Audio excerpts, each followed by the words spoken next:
What if the thing that makes you human is also the thing that's slowly destroying you? Not your body, not your circumstances, your mind, your ability to think, to wonder, to ask why. In 1933, a Norwegian philosopher named Peter Wessel Zapffe wrote an essay so unsettling that most people who read it never forget it. He called it The Last Messiah, and in it, he made a claim that still feels dangerous to say out loud today. He said that human consciousness was a biological mistake, not a gift, not a triumph of evolution, a mistake. And once you understand why he believed that, you will never look at your own thoughts the same way again. Let's start with a question. Have you ever lain awake at night, staring at the ceiling, thinking about how small you are, how short life is? How does none of it seem to add up to anything in the end? Most people feel that at some point. A cold wave of dread that comes from nowhere and everywhere at once. Zapf didn't think that feeling was random. He thought it was the most honest thing a human being could ever feel. He believed that underneath every distraction, every routine, every plan for the future, there is a raw and terrifying truth waiting. And that truth is this: life has no built-in meaning. The universe does not care if you exist. And somewhere deep inside, you already know it. So why don't we all collapse under that realization? Why do most people wake up, go to work, laugh with friends, fall in love, and function like everything is fine? Zapf's answer was simple and brutal. He said we survive because we lie to ourselves. Not maliciously, not even consciously most of the time. He believed the human mind developed elaborate defense mechanisms to keep functioning in a universe that offers no answers. Without those defenses, he argued, most people would be crushed by the weight of their own awareness. To understand why Zapffe thought this way, you have to understand how he saw human evolution. Animals, he said, are perfectly suited to their environment. A wolf does not lie awake wondering about the meaning of its life. A bird does not panic about death while it builds its nest. Their minds evolved just enough to survive, hunt, mate, and avoid danger. Nothing more. But humans, he argued, evolved something dangerous. We evolved too much consciousness. We developed the ability to reflect on ourselves, to imagine the future, to picture our own death, to ask questions the universe was never built to answer. In Zapf's eyes, this was not a step forward. It was an evolutionary overreach. He called it a biological paradox, a species that became too aware for its own good. Think about that for a second.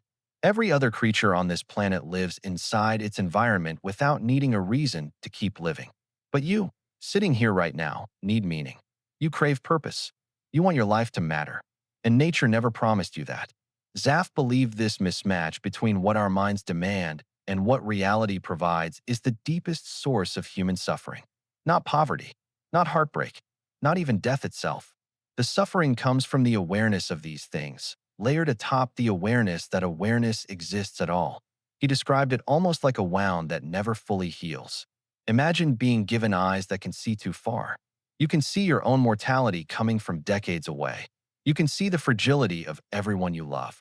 You can see the vast indifference of the universe stretching out in every direction. Most animals never have to carry that weight. But you do, every single day. So how do we survive it? How does anyone get out of bed knowing all of this? This is where Zapf's theory becomes almost eerie in how accurately it describes modern life. He proposed that humans develop four main strategies to repress this overwhelming awareness. And once you hear them, you will start noticing them everywhere, maybe even in your own life. The first strategy he called isolation. This does not mean isolating yourself from other people. It means isolating your mind from disturbing thoughts. You push the darkest questions out of conscious awareness. You refuse to think about death, meaninglessness, or the fragility of existence for too long.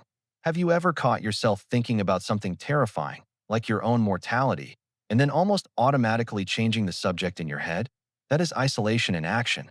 Your mind is protecting itself by shutting the door before the fear gets too loud. The second strategy is anchoring. This is where people attach themselves to fixed, stable ideas that give their lives a sense of structure and permanence. Religion, nationality, career identity, family roles, political ideology. Zapffe believed these anchors are not necessarily bad, but they exist primarily to give people a feeling of solid ground in a universe that offers none. When someone says, "This is simply who I am. This is just how things are," They're often anchoring themselves against the chaos underneath. It feels safe. It feels certain, even when, deep down, nothing is actually certain at all. The third strategy is distraction.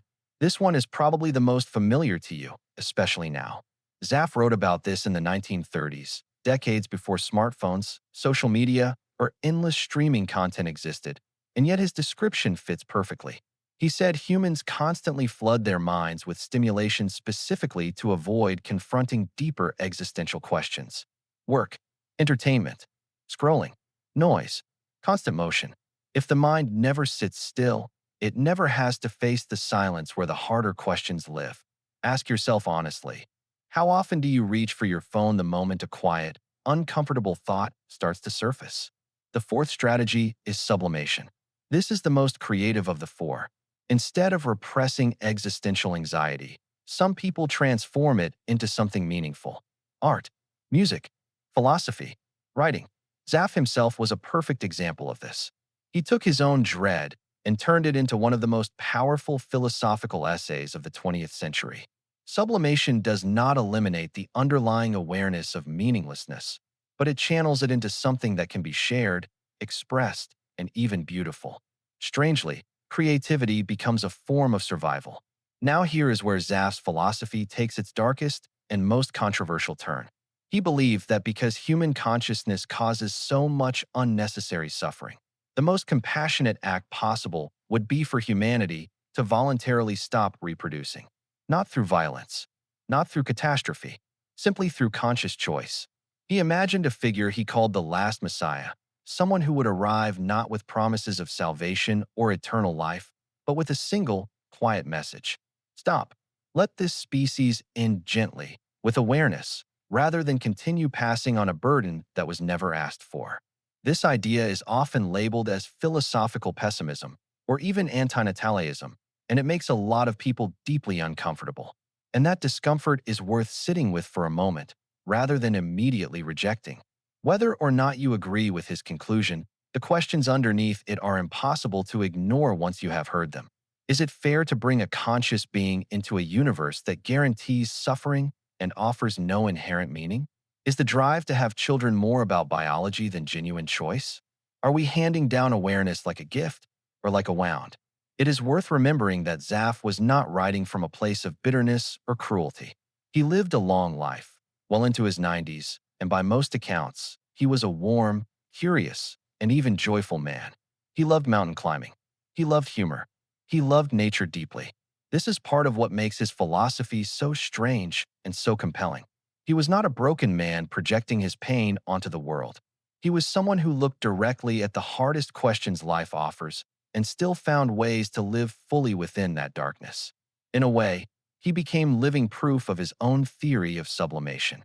He took the weight of his awareness and turned it into decades of thought, adventure, and connection rather than letting it crush him. That contrast matters. It would be easy to dismiss The Last Messiah as the writing of someone consumed by despair. But Zapffe himself seemed to prove that awareness and joy are not mutually exclusive. You can look directly at the absence of cosmic meaning and still choose to climb the mountain anyway. Still choose to laugh with friends. Still choose to build something that matters to you, even knowing the universe will never confirm that it mattered at all. Notice, too, how these four strategies rarely work alone. Most people use all of them at once, shifting between them depending on the day, the mood, the situation. You might anchor yourself in your career identity during the week, distract yourself with a show at night, isolate the scarier thoughts before they fully form, and then, on a rare quiet evening, sit down and write something honest that finally lets out a little of that pressure. Zapffe was not describing four separate types of people. He was describing four tools that live inside all of us, ready to be picked up the moment reality starts to feel too heavy to hold with bare hands. You do not have to agree with Zaffe's conclusion to find value in his diagnosis. In fact, many modern thinkers reject his solution while still respecting the sharpness of his observation. Whether or not you believe humanity should stop reproducing, it is hard to deny that his four coping mechanisms describe something painfully accurate about how people actually live. Look around: isolation, anchoring, distraction, sublimation. You will see them in your coworkers. You will see them in your family. you will probably see them in yourself. And maybe that is the real gift hidden inside this unsettling philosophy. Not a call to despair, but a call to honesty. Zapffe was not trying to make people miserable. He was trying to name something most people feel but never say out loud. He was trying to explain why modern life so often feels like a performance, a constant motion designed to avoid stillness. And once you can name a feeling, you gain a strange kind of power over it. You stop being controlled by something invisible, and you start being able to look at it directly. So what do you do with all of this?